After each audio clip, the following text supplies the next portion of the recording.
ஆதி பாரதி சீரியலில் கரெக்டான நேரத்தில் ஆதி என்ட்ரி ஆகுறாங்க. மாதம் வந்து நின்று ஆதி துரையை வெளுத்து வாங்கி கட்டுறாங்க. அது மட்டும் இல்லாமல் பின்னாடி ஒழிஞ்சிருக்கிற பவானி ஏகாம்பரம் இவங்களும் ஆதி கையில் சிக்கிறாங்க. என்ன நடக்க போகுதுன்னு ஒரு குட்டி பிரமாவா பார்க்கலாம். வாங்க வீடியோக்குள்ள போகலாம். துரை பாரதி கிட்ட ரொம்ப திமிரா பேசிட்டு இருக்காங்க. இதை பார் பாரதி, உன்னை காப்பாத்துறதுக்கு இனிமேல் யாரும் வரமாட்டாங்க. நான் தான் இனி உன்னை கல்யாணம் பண்ணிக்க போறேன். அதுவும் இந்த ஆதி கட்டின தாலி உன் கழுத்தில் இருந்தால் அது எனக்கு இடைஞ்சலா இருக்கும். அந்த தாலியை அறுத்து போட்டுட்டு என் கையால் நீ தாலியை வாங்கிக்கோ. உன்னை நான் நல்லா சந்தோஷமா வச்சுக்குவேன் அப்படின்னு எல்லாம் சொல்றாங்க. ஏன்டா இப்படி எல்லாம் பேசுறதுக்கு உனக்கு வெக்கமாவே இல்லையான்னு கேட்குறாங்க. எதுக்கு வெக்கப்படணும்? உன் மேலே ரொம்ப நாளாக நான் ஆசைப்பட்டுட்டு இருந்தேன். அதான் என் அண்ணக்கார செத்து போயிட்டா. அதுக்கப்புறம் ஆதி உன்னை கல்யாணம் பண்ணிட்டான். இப்போ அவனுமே உன்னோட நினைவுகள் வரக்கூடாதுங்கிற உன்னை மறக்கிறதுக்கு ஆப்ரேஷனே பண்ணிக்கிட்டான். 5 வருஷம் எங்கேயோ போய் இருந்துட்டு வந்தவன் இப்போ திரும்ப வந்திருக்கான். அவன் பின்னாடி நீ சும்மா சுற்றிக்கிட்டு இருந்த உனக்கு என்ன பிரயோஜனம்? உன்னோட வாழ்க்கையை நீ வீணாக்கிக்காத, என் கூட சேர்ந்து வாழப்பாரு அப்படின்னு சொல்லி துரை சொல்லவும், அடிச்சு நீ எல்லாம் ஒரு மனுஷனா அப்படின்னு சொல்லி திட்டுறாங்க பாரதி. நீ என்ன சொல்லி திட்டினாலும் சரி பாரதி, உன் மேலே எனக்கு ஆசை தான். அதனால நான் உன் கழுத்தில் தாலியை கட்டி உன்னை நான் பொண்டாட்டியா அடையாமல் விட மாட்டேன் அப்படின்னு சொல்லி துரை ரொம்ப திமிரா பேசிட்டு இருக்கும்போது பாரதி என்ன செய்யறனே தெரியாமல் சிரிக்கிறாங்க. என்ன சிரிக்கிற அப்படின்னு கேட்கவும், ஆமாம், நீ பேசுகிறத நினச்சா சிரிப்பு வராமல் என்னடா செய்யும். ஆனால் இப்போ எப்படி இருந்தாலும் ஆதி வந்து நிற்பார் பாரு, என்னை காப்பாற்றுறதுக்கு கண்டிப்பாக வருவாருங்கிறாங்க. ஓ அப்படியா? அவன் எப்படி வருவான்னு நானும் பார்க்குறேன். அவன் வரக்கூடாதுங்கிறதுக்காகத்தானே அவனை இந்த ஊரையே சுற்றி விட வச்சிருக்கேங்கிறாங்க. இது கேட்டதும் பாரதி கொஞ்சம் அதிர்ச்சி அடைகிறாங்க. இந்த பக்கம் ஐயர் வந்தது, என்ன தம்பி இப்படியெல்லாம் பேசிகிட்டு இருக்கீங்க? வீட்டில் விசேஷம் வச்சுருக்க, பூஜை பண்ணி கொடுங்கன்னு சொல்லி கோளராக கூட்டிகிட்டு வந்து இங்கே இப்படி ஒரு அநியாயத்தை பண்ணுறீங்களே, இதெல்லாம் நியாயமா? இன்னைக்கு கல்யாண முகூர்த்தம் கூட இல்லை, இப்படி செய்கிறது தப்பு தம்பிங்கிறாங்க. இதை பாரு ஐயரு, தப்பு எது ரைட் எதுங்கிறது எங்களுக்கெல்லாம் தெரியும். ஒழுங்கு மரியாதையாக நான் சொல்கிறத நீ கேள். உனக்கு தேவையான படத்தை வாங்கிட்டியல்ல, இப்போ இவ கழுத்தில் தாலியை கட்டணும், நீ மந்திரத்தை சொல்லு, நான் இவ கழுத்தில் தாலி கட்டி முடிக்கிறேங்கிறாங்க. துரை இதெல்லாம் ரொம்ப பாவம் தம்பின்னு சொல்கிறாங்க. இதை பார், பாவ அநியாயத்தை பற்றி பேசாத ஐயரே, ஒழுங்காக உயிர் தப்பணும்னா மந்திரத்தை சொல்லுங்கிறாங்க. வேறு வழியே இல்லாமல் ஐயர் மந்திரம் சொல்ல ஆரம்பிக்கும் போது ஃபோன் வருது. நான் இங்கே ஒரு ஜோடிக்கு கல்யாணம் பண்ண வந்திருக்கேங்கிறாங்க. என்னது இன்னைக்கு முகூர்த்தம் கூட இல்லையே, அதை எப்படி கல்யாணம் பண்ணுவீங்கன்னு கேட்கும்போது, அது ஒரு மாப்பிள்ளையோட வலுக்கட்டாயத்தில் நடக்கிற கல்யாணம், அதை பற்றி நமக்கு எதுக்கு, சரி நான் இந்த கல்யாணத்தை முடிச்சுட்டு தான் வருவேன், ஃபோனை வச்சிருங்கோன்னு சொல்லி வச்சிடுறாங்க ஐயரு. என்ன ஐயரே ரெடியா அப்படின்னு சொல்லி துரை வந்து தாலியை எடுத்து பாரதி கழுத்தில் கட்ட போகும்போது பாரதி முடிஞ்ச வரைக்கும் தடுத்து பார்க்குறாங்க. தயவு செய்து என்னை விட்டுருன்னு கெஞ்சுறாங்க. ஆனால் கண்ணாடிக்கு அந்த பக்கமாக நிற்கிற ஏகாம்பரம், பவானி, மித்ரா, சுதாகர் இவங்க எல்லாரும் ரொம்பவே சந்தோஷத்தில் இருக்காங்க. மித்ரா நினைக்கிறாங்க, இந்த துரை எப்படியாவது பாரதி கழுத்தில் இருக்கிற தாலியை அத்து கலட்டி போட்டுட்டு இவன் தாலியை கட்ட வேண்டியதானே, இவன் என்ன தாலி எடுத்து வச்சுக்கிட்டு அவ கழுத்தில் பார்க்க தயாராக இருக்கானே அப்படின்னு நினச்சிட்டு இருக்காங்க மித்ரா. இங்கே துரை முதல்ல தாலியை கட்டிட்டு அவ கழுத்தில் கிடக்கிற தாலியை அத்து போட்டுற அப்படின்னு சொல்லி மிரட்டிட்டு இருக்காங்க. இங்கே பாரதி துரை கிட்ட முடிஞ்ச வரைக்கும் போராடிக்கிட்டு இருக்காங்க.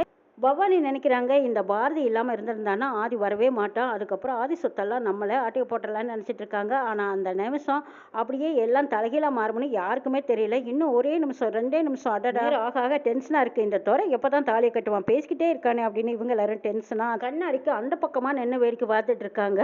அப்போ பாரதி என்ன செய்யறதுனே தெரியாமல் தவிழ்ச்சிக்கிட்டு இருக்கும்போது துரை பிடிவாதமாக பாரதி கழுத்தில் கிட்டையே கொண்டு போயிட்டாங்க தாலியை கட்டுறேன்ட்டு.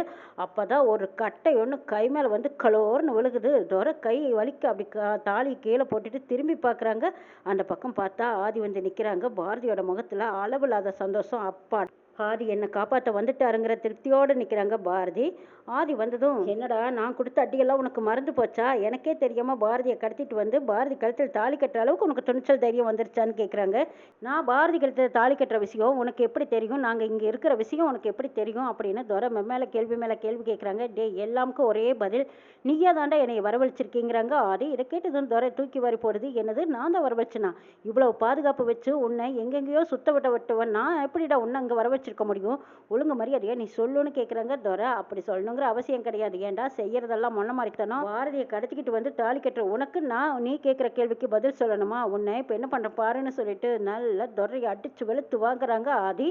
அது மட்டுமா போலீஸையும் வரவழைச்சிடுறாங்க. துரையோட ஆட்கள் எல்லாரும் கூண்டோடு அப்படியே போலீஸ் கையில் சிக்கிறாங்க. இந்த பக்கம் துரையும் சிக்கிட்டாரு. துரையை அடிச்சு வெளுத்து கேட்குறாங்க. சொல்லுடா, உண்மையை சொல்லு, இதுக்கு பின்னாடி யாரெல்லாம் இருக்காங்க? உனக்கு எப்படி இவ்வளோ தைரியம் வந்துச்சு? பாரதியை கடத்திக்கிட்டு வந்து கல்யாணம் பண்ணுற அளவுக்கு உனக்கு தைரியம் கொடுத்தது யாரு? உன் பின்னாடி யாரெல்லாம் இருக்கா? உண்மையை சொல்ல போறியா இல்லை அப்படியே போலீஸ் அட்டி என்னங்கிறது உனக்கு காட்டுட்டுமான்னு போலீஸ் மிரட்டும் போது துரை கொஞ்சம் பயப்படுறாரு. இருந்தாலும் மித்ராவையும் சுதாகரையும் காட்டி கொடுக்கக்கூடாது, இதுலேயும் பவானி அம்மாவை காட்டி கொடுத்துட்டா இன்னமும் நம்ம நிலைமை மோசமாக போயின்னு நினச்ச துரை, யாரும் காரணம் இல்லை, பாரதி மேலே ரொம்ப நாளாக நான் ஆசையாக இருந்தேன், என் அண்ணன் பொண்டாட்டி தான், அண்ணன் இறந்துட்டான், அதனால நான் அவளை கல்யாணிக்கலான்னு ஆசைப்பட்டேங்கிறாங்க. ஆதி போனதும் ஓங்கி ஒரு அறை விடுறாங்க. அப்போ துரைக்கு வாசுவாவே தெரியுது. வாசு வந்துட்டானா? அடே அப்பா!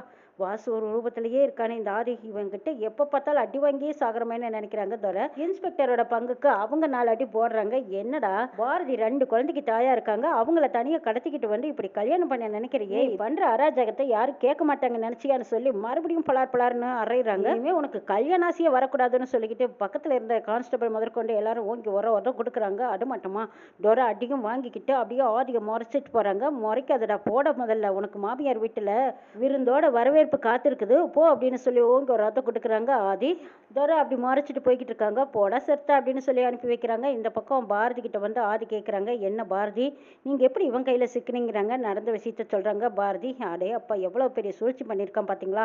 ஆமா, இந்த துரைக்கு உங்களுக்கு என்ன சம்மந்தம்னு கேட்கும்போது அப்போ பாரதி சொல்ல முடியாம அப்படியே தடுமாறுறாங்க. ஆதி இப்போவாவது நீங்க உண்மையை சொல்லக்கூடாதா பாரதி, ஏன் என்கிட்ட இவ்வளவு பெரிய உண்மைகளை மறைக்க வேணும்னு அவசியம் என்ன இருக்கு. என்கிட்ட உண்மையை சொல்லிட்டா எவ்வளவு ஈஸியா இருக்கும். நான் இந்த உண்மையை கண்டுபிடிக்கிறதுக்காக என்னமா கஷ்டப்பட்டுட்டு இருக்கேன். ஆனாலும் இப்படி துரைக்கிட்ட எல்லாம் சிக்கி சீரழிஞ்சு சின்னவனப்பட்டு இருக்கீங்களே. என்கிட்ட மட்டும் ஒத்த வார்த்தை, நீங்க தான் என் புருஷன்னு ஒத்த வார்த்தை சொன்னா எவ்வளவு நல்லா இருக்கும். நம்ம குடும்பமா எப்படி எல்லாம் சேர்ந்து வாழலாம். ஆனா அதை சொல்ல மறுக்கிறீங்களே, அதுக்கு காரணம் என்னங்கிறது எனக்கு தெரியல. எப்படி பழைய நினைவுகளை மறந்தேன்னு தெரியல. என்ன காரணமா வேணாலும் இருக்கட்டும், ஆனா நீங்க ரொம்ப ரொம்ப நல்லவங்களா இருக்கிற உங்களால எப்படி நான் உங்களை வெறுத்துட்டு போனேன்னு தான் உனக்கு ஒன்றும் புரியலையேன்னு குழப்பத்தோட நிற்கிறாங்க. அது அப்போ பாரதி வந்து என்ன அது யோசிக்கிறீங்க, இந்த துரை என்னை கடத்தினதை பற்றி யோசிக்கிறீங்களா, இனிமே அதை பற்றி கவலையே இல்லை வேண்டாம் அப்படின்னு சொல்றாங்க. பாரதி சரி பாரதி, இவனுக்கு பின்னாடி வேற யாரோ இருந்துகிட்டு சதி பண்றதா நீங்க நினைக்கிறீங்களாங்கிறாங்க. ஆமா, என்னை கடத்திட்டு வந்து வச்சுட்டு யார்கிட்டயோ போன்ல பேசிக்கிட்டே இருந்தா அவங்க நம்மளை பழி வாங்குறதாகவோ மாதிரி தான் தெரியுதுங்கிறாங்க பாரதி. இதை கேட்டதும் ஆதிக்கு குழப்பமா இருக்கு. ஆனாலும் பாரதி தெளிவா இருக்காங்க. மித்ராவுக்கு இதுக்கு சம்மந்தம் இல்லை போல இருக்கு. ஆனா இதை விட பெரிய ஆள் யாரோ இருக்காங்க, அவங்க யாருன்னு தான் தெரியல, கண்டுபிடிக்கணும்னு யோசிக்கிறாங்க. அப்படியே யோசிச்சுட்டு இருந்தா பாரதி ஆதியோட சொத்துக்கு ஆசைப்பட்டவங்க ஆதியோட கம்பெனியும் விலைமேசி முடிச்சாங்க. அவங்க முன்னாடி வராமையே பின்னாடி மறைமுகமா இருந்துகிட்டு வேலை பார்க்குறாங்க. அவங்க யாருன்னு தெரியலையே, அவங்கள எப்படி கண்டுபிடிக்கிறதுன்னு பாரதி மனசுக்குள்ளேயே யோசிச்சுட்டு இருக்காங்க. ஆதி புரிஞ்சுக்கிட்டு, என்ன பாரதி என்ன யோசிக்கிறீங்க, துரை உங்களை கடத்திட்டு வந்தான், அதுக்கு பின்னாடி யாரெல்லாம் இருக்காங்கன்னு உங்களுக்கு யார் மேலேயாவது சந்தேகம் இருக்குதாங்கிறாங்க. யார் மேலேயுமே எனக்கு சந்தேகம் இல்லை. ஆனால் துரை யார்கிட்டயோ ஃபோனில் பேசிகிட்டே இருந்தாங்க, நடக்கிறதையெல்லாம் அப்பப்போ சொல்லிக்கிட்டே இருந்தாங்கிறாங்க. ஆதி பாரதி 2 பேரும் அங்கேயே நின்று பேசிகிட்டு இருக்காங்க. அங்கே இன்ஸ்பெக்டர் வர்றாங்க. என்ன ஆதி இன்னுமா உங்களுக்கு குழப்பமா இருக்குங்கிறாங்க. ஆமாம், இதுக்கு பின்னாடி வேறு யாரோ இருந்துக்கிட்டு வேலை பார்க்குறாங்க, அது யாருன்னு தெரியலைங்கிறாங்க. சரி, இந்த குடோனுக்குள்ளே யாரெல்லாம் வந்திருப்பாங்கன்னு நம்ம தெரிஞ்சுக்கிறதுனா என்ன பண்ணலாம் அப்படின்னு கேட்குறாங்க. அப்போ வெளியில் போய் பார்த்தா ஒரு கேமரா மாட்டியிருக்கு. அங்கே ஆதி டக்குன்னு கேமராவை பார்த்துடுறாங்க. அங்கே பார்த்தீங்களா சிசிடிவி ஓடிட்டு இருக்கு. இந்த குடோனுக்குள்ளே யாரெல்லாம் வந்தாங்கன்னு நம்ம செக் பண்ணி பார்த்தா இவனுக்கு பின்னாடி யார் இருக்காங்கன்னு தெரிஞ்சுக்கலாமல்லங்கிறாங்க. அப்போ இன்ஸ்பெக்டருக்கும் இது ஒரு நல்ல ஐடியாவாக இருக்குது. சரி வாங்க கண்ட்ரோல் ரூமில் போய் என்ன நடந்ததுங்கிறத பார்க்கலாம் அப்படின்னு சொல்லி அந்த சிசிடிவியை எடுத்து பார்க்கணுன்ட்டு போய் எடுத்து பார்க்குறாங்க. அங்கே பார்த்தா ஒரே அதிர்ச்சி ஆச்சரியம். மித்ரா, சுதாகர், பவானி, ஏகாம்பரம் இப்படி இத்தனை பேர் உள்ள நிற்கிறாங்க. இதையெல்லாம் பார்த்துட்டு ஆதிக்கு தூக்கி வாரி போடுது. ஆமாம், இவங்கெல்லாம் யார் அப்படின்னு கேட்கும்போது அப்போ பாரதிக்கு எல்லா உண்மையும் புரிஞ்சு போச்சு. ஓஹோ, இவங்க தான் பின்னாடி நின்றுக்கிட்டு இவ்வளோ பெரிய சதி வேலை பார்த்துருக்காங்களா. இதுக்கு மித்ராவும் சுதாகரும் கூடவே துணையாக இருந்திருக்காங்களா. அப்போ பவானி, ஏகாம்பரம் எதுக்காக வந்திருக்காங்கன்னா ஆதியோட சொத்து காசப்பட்டு அவர் தான் எல்லாமே மறந்துட்டாரு. இனிமே அவன் சொத்தை கேட்க போறதும் இல்லை, நம்ம சொந்தம்ங்கிறது யாருன்னு தெரிய போறதும் இல்லைன்னு நினைச்சுக்கிட்டு தான் இப்படி ஒரு வேலைக்காரியும் பார்த்துருக்காங்க. இவங்களை சும்மா விடக்கூடாது, நம்ம ஆதிக்கு முன்னாடி காட்டி கொடுத்துருவோன்னு நினைச்ச பாரதி ஆதி அவங்க யார் தெரியுமான்னு கேட்குறாங்க. ஓ தெரியுமே, அவங்க எனக்கு சித்தி சித்தப்பாங்கிறாங்க. பாரதி யோசிக்கிறாங்க, அவங்க எல்லாத்தையும் அடையாளம் தெரிஞ்சவங்களுக்கு என்ன மட்டும் இவங்களுக்கு தெரியாமலா இருக்கும். ஆதி நடிக்கிறாரா இல்லை உண்மையை மறைக்கிறாரா ஒன்றும் புரியலையே அப்படின்னு நினச்சிட்டு இருக்காங்க பாரதி. சரி பாரதி, இது இப்படியே விடக்கூடாது, வா ஒன்றுமே தெரியாத மாதிரி அந்த இடத்துக்கு போய் நிற்கலாம் அப்படின்னு பாரதி ஆதி இன்ஸ்பெக்டர் 3 பேருமா சேர்ந்து அந்த கண்ணாடிக்கு பக்கத்தில் வராங்க. பவானி, ஏகாம்பரம், மித்ரா, சுதாகர் இவங்க எல்லாரும் வெளியில் போகிறதுக்கு வழி இல்லாமல் அங்கே நின்றுட்டு இருக்காங்க. இப்போ நம்மளை கண்டுபிடிச்சிட்டா என்ன செய்யறதுங்கிறாங்க பவானி, மித்ராவும். சான்ஸே இல்லை, நம்ம இங்கே இருக்கிற விஷயம் யாருக்குமே தெரியாதுங்கிறாங்க. தெரியாமல் இருக்க வரைக்கும் நல்லது. அவங்க எல்லாம் கிளம்பி போனது நம்ம கிளம்பலாம் அப்படின்னு நினச்சிட்டு இருக்கும்போது எதிர்பாராத நேரத்தில் இவங்கெல்லாம் நிற்கிற அந்த ரூமுக்குள்ளே கண்ணாடி கதவை திறந்துக்கிட்டு முதல்ல பாரதி தான் அருவாளும் கைமா வந்து நிற்கிறாங்க. அடுத்தது ஆதியும் வந்து நிற்கிறாங்க. எதிர்பாராத மித்ரா, சுதாகர், பவானி இவங்க எல்லாரும் அரண்டு மிரண்டு அங்கே ஓடலாமா இங்கே ஓடலாமான்னு தவிக்கிறாங்க. ஆனால் எங்கேயும் ஓடுறதுக்கு வழி இல்லை, வசமாக சிக்கியிருக்காங்க. உண்மைகளெல்லாம் தானே வெளிச்சத்துக்கு வந்துருச்சு. ஆதி வந்தது மித்ராவை ஏன் மித்ரா இப்படி பண்ணேன்னு கேட்குறாங்க. துரை பாரதி மேலே ஆசைப்பட்டான், அதான் சரி நல்லபடியாக கல்யாணத்தை பண்ணி வைக்கலான்னு நினச்சேன்னு சொல்கிறாங்க மித்ரா. மித்ரா சொல்லி முடிக்காதுக்கு முன்னாடியே ஆதி மித்ரா கன்னத்தை ஓங்கி பலார்னு ஒரு அறை விடுறாங்க. இதையெல்லாம் பார்த்துட்டு இருந்த பவானி கன்னத்தை தொடவிக்கிட்டு நிற்கிறாங்க. இன்னும் என்னெல்லாம் நடக்க போகுதுங்கிறதையும் நாளை எபிசோடில் பார்க்கலாம்.